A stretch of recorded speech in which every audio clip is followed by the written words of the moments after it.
how you make $1 million in motor racing? You start out with $1 billion, and not even the people of Lincolnshire have enough fingers to count how many teams have come and gone from the sport in the last 70 years without making as much of a whisper. And one of the recurring themes in these sorts of stories is the same old record on a loop. No money, no speed. Because they had no money, they couldn't extract speed, and if these teams ever scored any points, it was because the stars aligned on a particular day, and they lucked into it through all the cars that would normally be capable of scoring points retiring. I mean, look at the 1995 Australian Grand Prix results, for instance. And these teams would be looking for any way possible of getting an injection of cash. People like to act like dentists in GT3 and the likes of Lance Stroll and Nicholas Latifi are a new thing in racing, but the reality is, they're not. People have always paid their way in, and in some cases the money's a bit more legitimate than in others. And we have a long list of income streams that aren't exactly kosher. The T- deal Arrow signed in the 90s for a non-existent energy drink, Leighton House that turned out to be dodgy real estate or something like that, and most recently, Rich Energy. But like I've said, it's nothing new. Teams will take anything so long as the check's clear, and now they're all hopping on the cryptocurrency and NFT bandwagon because that's where it's all supposed to be happening. Even if there are a lot of cancelled Porsche and Lamborghini orders being sent left, right and centre as the whole thing has since imploded. Again. But at least I can buy a graphics card without having to take out a mortgage now. But the biggest scam of them all has to be the Moneytron sponsorship that Onyx had in the late 80s and into the early 90s. Now apologies in advance if there isn't a lot to look at here, but I'll try my best. You kind of know the drill by now. Onyx was one of those teams that tried to step up from the juniors into the big league that is Formula 1. Imagine a team like Bournemouth or Brighton in English football, spending most of its existence in the third tier and now being Premier League. 40 was probably the last team to do it, given the way Formula 1 has changed over the years, while Eddie Jordan managed to be somewhat successful with his move up. Onyx had tried Formula 1 in a few one-offs but couldn't even qualify. On one occasion they were 30 seconds off the pole time and just not ready at all. But Onyx continued to chip away at the juniors and won the 1987 Formula 3000 Championship with Stefano Modena. But just before the decision was made to enter Formula 1, Paul Shakespeare bought into the team from the owners that were already there and managed to give the team a much needed cash injection. They managed to do some hiring here and there to get the team all ready and managed to get some sponsorship as well from Marlboro, as well as a mysterious new company called Moneytron, which... well, it sounds like one of the Transformers, doesn't it? This Moneytron thing was run by a guy called Jean-Pierre Van Rossum. Now, Van Rossum was a Belgian man with a background in economics. He had studied at Ghent University in the 1960s, with his thesis been entitled The Velocity of Money, Theoretical Approach to Understanding and Practical Applications in Belgium, for which he won a scholarship for 2 years at the University of Pennsylvania. How the team got acquainted with Van Rossum is believed to have been through the driver they had just hired, Bertrand Gachot, who, like Van Rossum, was Belgian. He had apparently told them about this thing that was basically guaranteed money. And it all checked out. Van Rossum was worth about $400 million and was so excited about the prospect of being involved with the Formula 1 team, he jumped on board immediately. With the Belgians backing, the team hired Stefan Johansson to drive the other car and also recruited Alan Jenkins, who had worked with John Barnard at McLaren to create a team that was the right balance of youth and experience. A tried and tested Ford V8 in the back and some Goodyear tyres were also acquired, and the team looked set to enter Formula 1 for the 1989 season, a time when the sport had never looked so attractive thanks to the new ban on turbo engines, that made for an unprecedented entry list of 39 cars. But it wasn't to be to start with. At the beginning they found it difficult to just pre-qualify, let alone actually qualify. Now, pre-qualifying was brought in to make sure that the cars that were supposed to be on the grid actually made it onto the grid, the fastest cars making it into the fastest sporting event in the world. And things got a little bit worse for the team because they actually did some testing at Imola and they destroyed a chassis. When they got to the event proper, they destroyed another chassis.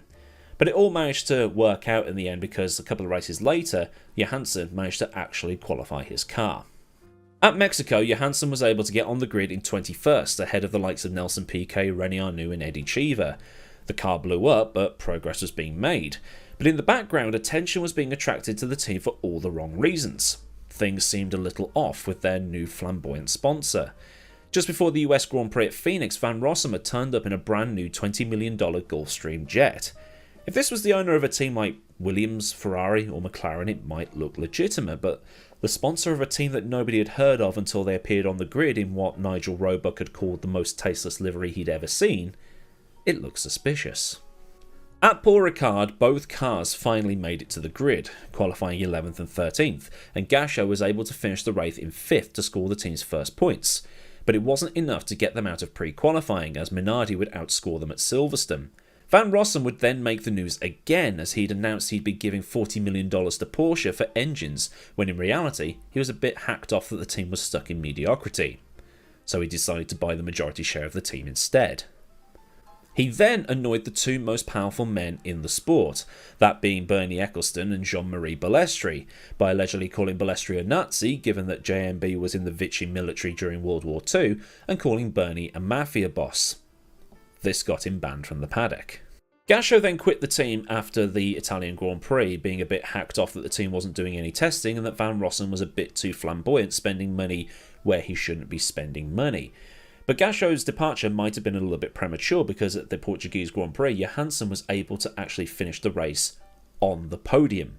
He got 3rd, but well, that's as good as it got for the team. For 1990 though, the team seemed to be at the end of its tether with Van Rossum. He had supposedly become uncooperative and people were quitting the team left, right and centre, with Peter Reinhard taking over the running. Van Rossum also left after the team couldn't get Honda or Porsche engines, and the team was put in the hands of car collector Peter Monteverdi. The team wouldn't survive the rest of the season. Now, there is a reason why Onyx never got those Porsche engines, and that reason is, well, it's Van Rossum's behaviour. Now, whether Van Rossum actually gave Porsche that $40 million remains to be seen. There's only one source for that claim, so I'm taking it with a little bit of a pinch of salt. But the story goes is that they went to Stuttgart to meet with Porsche, and they had a little bit of a chat, and Porsche said, okay, yes, we'll give you some engines, on the basis that you keep this talk very confidential. Don't speak about it to anybody.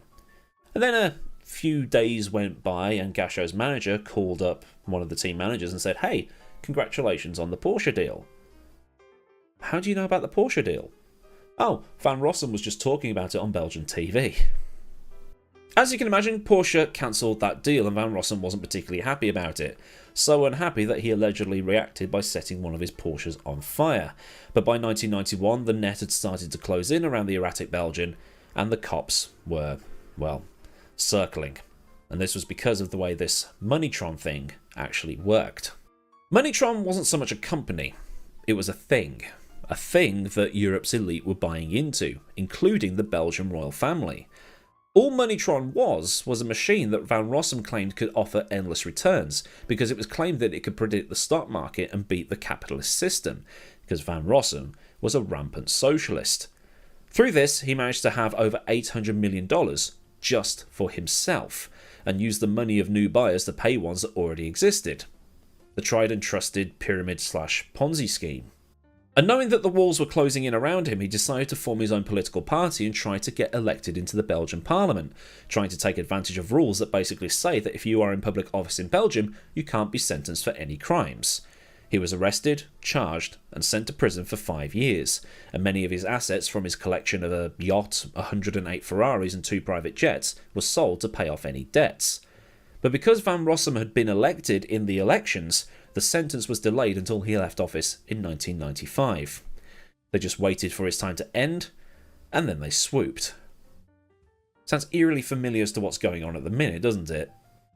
In his own words at his trial, Van Rossum said that the whole Moneytron thing was just to fuck the system, and if they could have actually had the proper red legal funding, Onyx might have actually been something.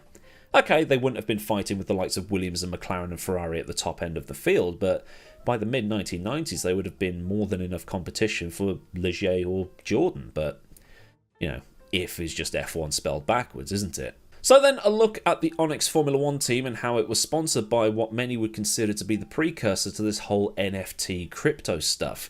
If you've learned something new here today, then do give the video a like, and if you want to see more stuff like this, then get subscribed with that bell on so you never miss out on a future video. Massive thanks as ever to the kind folk at Patreon, and if you wish to help support the channel at a more personal level to help buy up images of stuff that isn't otherwise easy to find for free, then you can help out by heading to the link in the description where there's also links to Discord and also to my socials. Or there's super thanks if you want to do a one-off donation without committing to monthly Patreon stuff.